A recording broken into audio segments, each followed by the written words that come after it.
संवाददाता अभय मरकले हमारे साथ जुड़ के। अभय मरकले जी, क्या कुछ योजनाएं हैं जिस तरीके से की जा रही हैं योजनाओं में?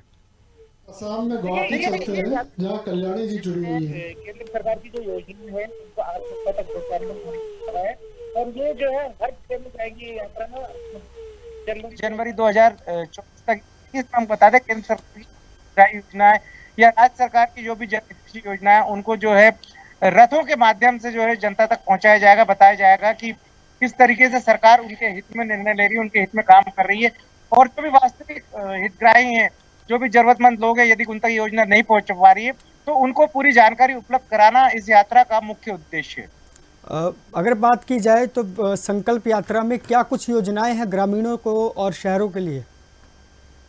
देखिए, केंद्र सरकार की जो भी योजनाएं, नल जल मिशन हो, इसके अलावा तमाम जो योजनाएं जो ग्रामीण क्षेत्रों के लोगों के लिए, प्रधानमंत्री आवास योजना हो, इस तरह कई योजनाएं हैं जो केंद्र सरकार ने चला रखी है। लेकिन यदि वो धरातल पर आम आदमी तक नहीं पहुंच पा रही है तो उनको पहुंचाने के लिए, प्रचार प्रसार करने के लिए ये इस तरीके की यात्रा निकल जा रही है। इसके लिए भारतीय जनता पार्टी ने रथ बनवाए। हर 10,000 आबादी वाले क्षेत्र में सभाएं होंगी, ये रथ पहुंचेंगे और जनता को जागरूक करेंगे कि केंद्र सरकार उनके हित में ये योजनाएं चला रही हैं और वो इन योजनाओं का लाभ उठा सकते हैं, चाहे वो मुद्रा लोन हो, चाहे वो नल जल मिशन हो। तमाम इस तरह की योजनाएं जो सीधे जनता से जुड़ी है, सीधे जनता जिससे लाभान्वित हो सकती है, उन योजनाओं के प्रचार प्रसार के लिए यह यात्रा निकाली जा रही है। अभय जी, जिस तरीके से विधानसभा चुनाव संपन्न होकर आते हैं, वहीं अगर लोकसभा चुनाव की बात की जाए तो बीजेपी बहुत रणनीति के साथ इसमें आगे उभर रही है। जिस तरीके से विकसित संकल्प यात्रा को देखा जा रहा है, क्या कुछ कहेंगे लोकसभा चुनाव को लेकर भी? देखिए, निश्चित तौर पे 2024 में लोकसभा का भी चुनाव है और अभी जिस तरीके से यात्रा शुरू हुई, इसका समापन जो है 24 जनवरी को होगा। उसके बाद फरवरी में राम मंदिर में जो है तमाम धार्मिक कार्यक्रम किए जाएंगे। तो ये बड़े जो कार्यक्रम है, ये जो बड़े फैसले हैं, ये जो बड़े मुद्दे हैं, इनको लेकर बीजेपी रणनीति के तहत आगे बढ़ रही है। और लोकसभा में जो है, जैसे देखेंगे पिछली बार 300 प्लस सीटें जीतकर स्पष्ट बहुमत से सरकार बनाई थी, तो उनका प्रयास रहेगा कि इस बार पिछले लोकसभा चुनाव के मुकाबले जो है ज्यादा सीटें जीती जाए।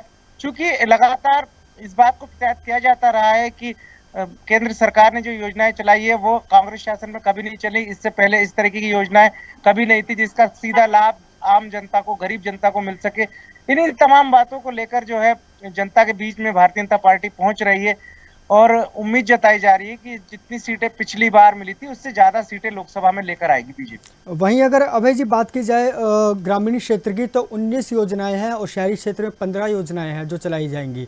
तो क्या कुछ लगता है कि लोगों के लिए जो अभी विधानसभा चुनाव संपन्न हुए, लोकसभा में भी क्या होगा बीजेपी के लिए कि आने वाले जो लोकसभा चुनाव है खरी उतरेगी या नहीं उतरेगी इन चीज़ों को लेकर?